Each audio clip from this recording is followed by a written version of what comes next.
A very good morning to my dear viewers of class 8th. We are discussing lesson that is pollution of air and water. In my previous video, we discussed just give an introduction of greenhouse effect. But we will continue today. We will continue this, and I will going to upload the same videos on the same date so that you will be able to watch it without any interruption. देखो क्या होता है कि मैंने जो अपनी पहली video में आपको बोला कि ये जो एटमॉस्फेयर है हमारा, तो वहाँ पे क्या है कि वहाँ पे रेडिएशन ट्रैप हो जाती है। मैंने बोला ये एक हमारा एटमॉस्फेयर है, ये अर्थ है, ये सन, यहाँ से रेडिएशंस आती है। तो एटमॉस्फेयर में जैसे ही कंसनट्रेशन ऑफ कार्बन डाइऑक्साइड बढ़ती है, ये इन रेज को, हीट रेज को वापस नहीं भेजती, जिसकी वजह से ये पूरा जो है हमारी जो है पूरी गर्मी इसी एटमॉस्फेयर में रहती है। तो इस गर्मी की वजह से पूरा एटमॉस्फेयर हमारा गर्म रहता है, उसको हम ग्लोबल वार्मिंग कहते हैं। तो कुछ गैसेस हैं जो रिस्पॉन्सिबल है ग्लोबल वार्मिंग की। One among that is carbon dioxide. ये मैंने को बोला कि the trapped heat warms the greenhouse. The trapping of radiation in the Earth's atmosphere is similar. That is why it's called greenhouse effect. Without the process, life would not have been possible on the Earth. But now it threatens life. CO2 is one of the gases responsible for this effect. देखो क्या होता है, अगर आप अपनी गाड़ी में मतलब आप अपनी गाड़ी रखोगे कहीं पे बाहर, तो उसके शीशे बंद करोगे, जो आप अपनी गाड़ी खोलोगे तो वहाँ पे इतनी गर्मी होती है। तो एज़ कम्पेयर टू आउटसाइड, ये गर्मी कहाँ से आती है? क्योंकि ये गर्मी शीशे से अंदर जाती है, ये हीट रेडिएशन, फिर ये वापस नहीं निकलती है। ये शीशे उनको, ये विंडो है पैन, उनको वापस नहीं भेज देते हैं। तो होता क्या है कि वो सारी गर्मी इसी में रहती है। Same case happens with the green house जो हम लगाते हैं विंटर्स में। वहाँ पे जो हीट रेडिएशन अंदर आती है उस इन्वलप से, तो फिर वो इन्वलप उनको उन हीट रेडिएशन को बाहर फिर नहीं भेज देता। तो वजह क्या होती है कि वो पूरा जो अंदर है वहाँ गर्म रहता है।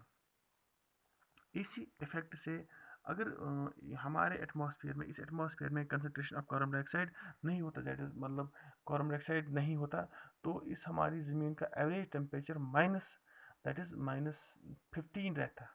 कितना रहता है? -15। इस कंसनट्रेशन की वजह से आज लाइफ हमारी इस अर्थ पॉसिबल है, क्योंकि इसकी वजह से ये जो एटमॉस्फेयर की, दैट इज एवरेज एटमॉस्फेयर की टेम्परेचर रहता है हमारी ज़मीन में, दैट इज़ 15 डिग्री। कहीं पे ज़्यादा है, कहीं पे कम है, तो एवरेज 15 डिग्री है। You know that CO2 is one of the component of air, but how does CO2 content rise in the atmosphere and becomes excessive? But if there is excess in CO2 in the air, it acts as a pollutant. देखो क्योंकि पहले तो ये pollutant नहीं है, लेकिन अब इसकी कंसंट्रेशन जब बढ़ जाती है तो ये पोलूटेंट बन जाता है कुछ, दैट इज कार्बन डाइऑक्साइड को। CO2 is continuously being released because of human activities, क्योंकि ये जो कंसनट्रेशन, ये कार्बन डाइऑक्साइड है, ये या तो तेल में छुपा हुआ है, या तो लकड़ियों में है, या तो गैसेस में है, या तो किसी को दैट इज़ कोल में है। अब हम ज़्यादा निकालते हैं कोयला, उससे निकलती है, उस धुआं निकलता है तो कार्बन से निकल जाता है। लकड़ियाँ हम ज़्यादा जलाते हैं, वुड हम ज़्यादा जलाते हैं तो वहाँ से निकलता है ज़्यादा कोयला। तेल हम ज़्यादा जलाएंगे तो वहाँ से कंसनट्रेशन कार्बन डाइऑक्साइड निकल जाती है। तो बिकॉज ऑफ ह्यूमन एक्टिविटीज़ इसकी क्या है, ये जो है CO2 कंसनट्रेशन ये ज़्यादा हो रही है। On the other hand under forests, that is, ये हमारे जो फॉरेस्ट्स हैं ये कम हो रहे हैं, क्योंकि प्लांट एक ऐसा एक ऑर्गेनिज्म है, तो ये जो क्या करेगा, जो इस कार्बन डाइऑक्साइड को अपने अंदर लेता है, फिक्सेशन करता है, वहाँ पे मतलब फूड बनाता है या वुड बनाता है इसी कार्बन डाइऑक्साइड से। तो इससे हम ये जो कंसनट्रेशन होती है ये रहती थी बराबर। लेकिन जब हमने फॉरेस्ट से ख़त्म किया, हमें हमारा जो ट्री कवर है वो दिन ब दिन कम हो रहा है। दैट मीन्स एक तो ट्री कवर कम हो रहा है, दूसरा हम ज़्यादा जला रहे हैं लकड़ी को, तो नतीजा क्या हो रहा है कि कंसनट्रेशन कार्बन डाइऑक्साइड एटमॉस्फेयर में ज़्यादा होती है। तो वो है कि मतलब plants utilize CO2 for atmosphere for potassium, there पे डिक्रीज है। ये मैंने आपको बोला कि ये जो फोटोसिंथेसिस होती है वहाँ पे मतलब एक तो कार्बन डाइऑक्साइड लगता है, सेकंड और that is material that is water.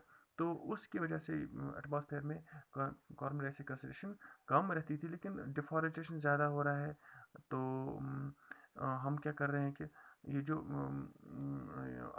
Other fuels हैं, फॉसिल फ्यूल्स हैं, तो वो भी हम जला रहे हैं। तो उसकी वजह से एटमॉस्फेयर में हमारे that is concentration of carbon dioxide बढ़ जाती है।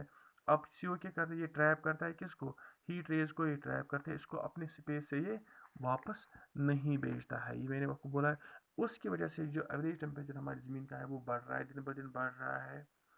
तो उस फेनोमेना को हम बोल रहे हैं दैट इज़ ग्लोबल वार्मिंग। ये यहाँ उसने बोला, मैंने आपको पहले बोला। देखो अदर गैस है, दैट इज़ मीथेन है, नाइट्रोजन ऑक्साइड है, वाटर वेपर्स हैं, ये भी करते हैं इफ इसको it contributes the effect of green house gas. इनको भी हम ग्रीन हाउस गैसेज बोलते हैं, लाइक कार्बन डाइऑक्साइड। अच्छा, अब थ्रेट है कि ग्लोबल वार्मिंग सीरीज स्टडी हम इंशाल्लाह नेक्स्ट वीडियो में हम डिस्कस करेंगे। अस्सलाम वालेकुम।